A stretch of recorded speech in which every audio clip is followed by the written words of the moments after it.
Après cela, je vis descendre du firmament un autre ange investi d'une grande autorité. La terre fut illuminée par sa splendeur.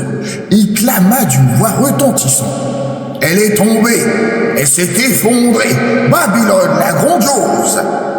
Elle est devenue le repère des démons, l'antre de tout esprit immonde, le refuge de toute volatile impure et exécrable.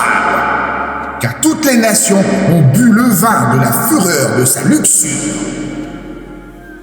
Les monarques terrestres se sont livrés à la débauche avec elle, et les marchands du monde se sont enrichis par l'excès de son opulence.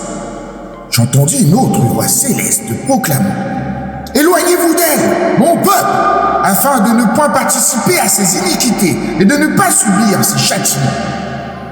Car ses péchés se sont amoncelés jusqu'aux cieux, et Yahweh s'est souvenu de ses iniquités.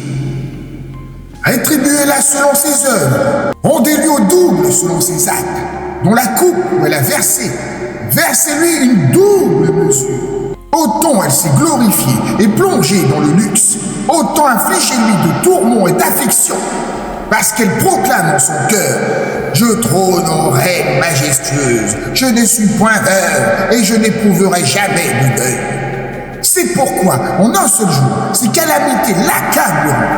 La mort, le deuil et la famine, et elle sera consumée par les flammes, car il est puissant, Yahweh qui l'a jugé. Les souverains terrestres qui ont partagé sa débauche et son luxe pleureront et se lamenteront sur elle lorsqu'ils verront la fumée de son embrasement. Se tenant à distance par crainte de son supplice, ils s'exclameront « Malheur! Malheur! Babylone, cité majestueuse, métropole puissante! En une seule heure, ton jugement s'est abattu sur toi. » Les négociants de la terre se lamentent et s'affligent à cause d'elle, car nul n'achète plus leurs marchandises. Cargaisons d'or, d'argent, de pierres précieuses, de perles, de fin lin, de pourpre, de soie, d'écarlate, de bois odorants divers, d'objets en ivoire, en bois précieux, en bronze, en fer et en marbre, de cinnamome, d'aromates, de parfums, de myrrhe, d'encens, de vin, d'huile, de fleurs de farine, de blé, de bovin, de vin, d'équidés, de chats, de corps et d'âmes humaines. Les fruits que convoitait ton âme se sont éloignés de toi.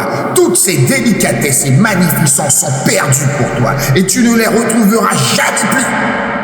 Les marchands enrichis par ce commerce se tiendront à distance par crainte de son supplice. Ils pleureront et se lamenteront, s'exclamant « Malheur!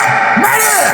La cité majestueuse parée de lin raffiné, de pourpre et d'écarlate, ornée d'or, de gemmes précieuses et de perles. En une seule heure, tant de splendeurs ont été anéantis. » Tous les pilotes, les navigateurs, les marins et ceux qui exploitent la mer se tenaient à distance et s'écriaient, contemplant la fumée de son embrasement. Quelle métropole égalait cette cité majestueuse?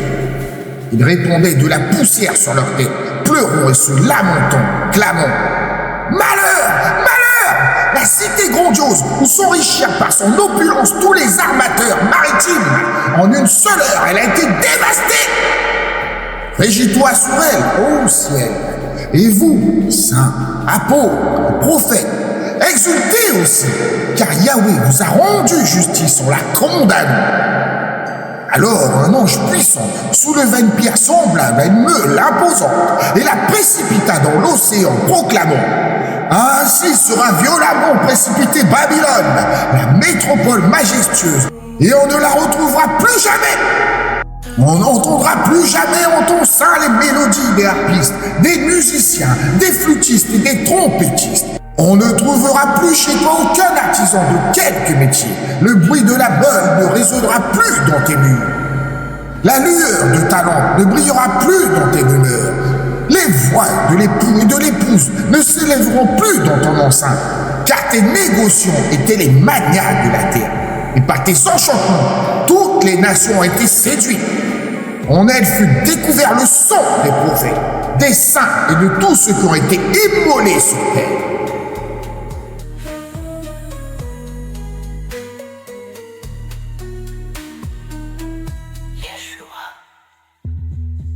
Yeshua.